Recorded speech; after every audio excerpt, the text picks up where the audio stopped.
महाराज जी, स्वामी रामकृष्ण परमहंस से युवा विवेकानंद जी ने पूछा कि आपने भगवान को देखा है, तो परमहंस जी ने विवेकानंद जी को माता के दर्शन करा दिए। ध्यान रखने वाली बात यह है कि तब विवेकानंद साधारण युवा थे, कोई सन्यासी नहीं थे, लेकिन स्वामी जी ने उन्हें जगदम्बा के दर्शन करवा दिए। विवेकानंद जी को तो सन्यास लेना भी नहीं आपने चाहते। आपने देखा कि विवेकानंद जी पर जो दृष्टि रामकृष्ण परमहंस जी की पड़ी, तो उन्होंने देखा कि पूर्व का साधन क्या हुआ, कितना बड़ा महापुरुष है, बस पर्दा हटाना है। सबको तो नहीं करा दिया ना। विवेकानंद जी के अलावा भी तो शिष्य थे रामकृष्ण परमहंस जी के, सबको तो नहीं करा दिया। आरत अधिकारी जब पावें गूढ़ो तत्व ना साधु दुरावे। बाहरी भेद से कोई मतलब नहीं होता है कि उन्होंने सन्यास बाद में लिया, नहीं। वो बहुत बड़े योगी पूर्व के थे, उनके पास तपस्या रूपी धन था, वो पवित्र ज्ञानार्जन के योग्य थे।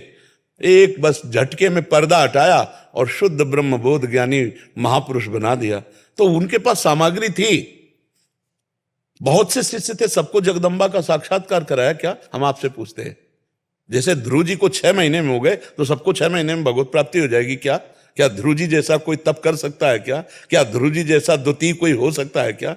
ऐसे महापुरुष जन अधिकार देखते हैं, अधिकार जैसा मिलता है वैसा अपने आप को खोलते चले जाते हैं। अगर अधिकारी नहीं है तो ऐसे तो भगवान भी अवतरित हुए, तो क्या भगवान को भगवान मान पाए क्या?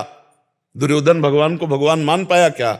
नहीं। अर्जुन को अधिकारी देख रहे हैं तो विराट रूप का भी दर्शन कराए, और दुर्योधन को जब विराट रूप का दर्शन सभा में करा रहे हैं तो कह रहे जादूगर, इसे बंदी बना लो। भगवान तो नहीं मान रहे ना। तो बात है कि विवेकानंद जी कोई साधारण पुरुष नहीं थे, साधारण जीव नहीं थे। रोल था साधारण का उस समय, पर जब दिव्य दृष्टि से देखा तो अधिकारी पाया, तो उन्होंने कर दिया। ये हम लोग पार्थिव बाहरी, जैसे यहाँ हमारे यहाँ जगदीश बाबा जी रहते थे, सिद्ध महापुरुष थे कालीदह में, तो उनकी सेवा में एक आए तो कहा कि बाबा हमको तो कुछ नहीं दिखाई देता। बोले देख ठाकुर गाँव में चरा रहा है, बंसी बजा रहा है, देख। तो ऐसे चपत लगाई, ऐसे जो ही ऐसे स्पर्श किया सो ही देखा कि बहुत सी दिव्य गौवें और भगवान की दिव्य सखा और भगवान वंशी वादन करते हुए। ये क्या? अब उनकी साधना पढ़ के देखो, जो उनकी सेवा में थे, रात दिन भजन अधिकार। तो अधिकारी देखा तो छू दिया, और भगवत कितने ऐसे शिष्य उनकी सेवा में थे, सबको थोड़ी छू दिया, सबको थोड़ी दर्शन करा दिया। तो आप समझ रहे हैं ना, जो अधिकारी पुरुष होता है महापुरुष उसका पर्दा हटा करके ज्ञान प्रकाशित कर देते, और जो अधिकारी नहीं होता वो बहुत काल सत्संग और सेवा करे, तब धीरे धीरे वो उस अधिकार को प्राप्त होता है। महाराज जी, आज भी क्या ऐसे परमहंस जी और ऐसे विवेकानंद जी होंगे या ऐसा अधिकार? अब हम ये तो नहीं कह सकते कि नहीं, और ये भी नहीं कह सकते हाँ नहीं। आप कहोगे पर आप बताओ कहाँ है? अगर हम कहें कि कोई है तो आप कहोगे कौन है, तो मानोगे आप? देख पाओगे आप? क्योंकि उतना अधिकार हो तो देख पाओगे। हम आपसे पूछ रहे हैं, आप कह रहे हो कि अगर है तो कहाँ है, तो आप मानोगे? मानोगे आप? अभी तो मानने में थोड़ा समय लगे, हो सकता है आगे मान जाऊंगा। कभी नहीं मान पाओगे, क्योंकि जो हमारी मान्यता बुद्धि की है वो एक अलग है, और जो हमारी दिव्य दृष्टि वो अलग होती है। तो समझ रहे हो ना, विवेकानंद के अंदर वो पावर था जिसको जागृत करना था। ऐसे हजारों संत हैं जो जड़ भरत जी और रामकृष्ण परमहंस की स्थिति को प्राप्त होकर पधार गए, जिनका कोई नाम नहीं जानता है। आप समझ पा रहे हो ना? ऐसे हुए कि जिनको कोई जान नहीं पाया और वो अपनी स्थिति से भगवत प्राप्त हो गए। हम किसको मानेंगे? किसको मानेंगे? आप बोलो, आपकी मान्यता में किसको मानोगे कि वो विवेकानंद है और वो रामकृष्ण परमहंस है? क्या आप ब्रह्मबोध संपन्न महापुरुष है? नहीं ना। तो ब्रह्मबोध संपन्न महापुरुष को कैसे जान सकते हो आप? एक बात बताओ, जो पीएचडी नहीं पढ़े है, ककाहरा का विद्यार्थी है, वो पीएचडी के विषय को कैसे जानेगा? कैसे जानोगे?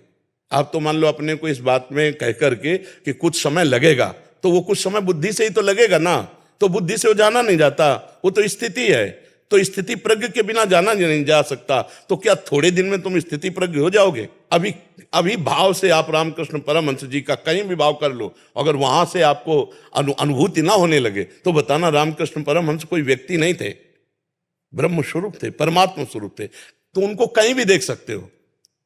तो आपके अंदर विवेकानंद नहीं, इसलिए रामकृष्ण परमहंस को कभी देख ही नहीं सकते, और रामकृष्ण परमहंस की भावना में नहीं आ सकते। हमारा सवाल होता है मानी संख्या से हल होता है, हम कहीं मान लेते हैं, वहीं से हमारा सवाल हल होता है। एक ही परमात्मा तत्व तो सर्वत्र व्याप्त है, एक जगह मान लो, कहीं मान लो, और वहीं से शुरू कर दो उनकी बात पर चलना, तो सब जगह वही है ऐसा अनुभव में आ जाएगा। आप रामकृष्ण परमहंस जी की वाणी पढ़िए, आप उनके अनुसार चलिए, तो आपके अंदर विवेकानंद जागृत हो जाएगा। विवेक का आनंद, विवेकानंद किसी व्यक्ति का थोड़ी नाम है, वो तो रूप रख करके थोड़ी देर के लिए लीला की, लेकिन रामकृष्ण परमहंस जी सबको विवेकानंद बना रहे हैं, सबके अंदर विवेक आनंद प्रकट कर रहे हैं। आपके अंदर विवेक आनंद जागृत हो जाएगा तो आप रामकृष्ण परमहंस को देखोगे ब्रह्म बोध प्राप्त महापुरुष, और जो ब्रह्म को जान लेता है वो ब्रह्म स्वरूप हो जाता है, और ब्रह्म सर्वत्र है, सर्वम खलमिदम ब्रह्म, तो जहां चाहो वहां रामकृष्ण परमहंस को देख लो। तो अभी दृष्टि नहीं भाई, जब तक चश्मा नहीं, दृष्टि नहीं, तो कैसे पहचान पाओगे?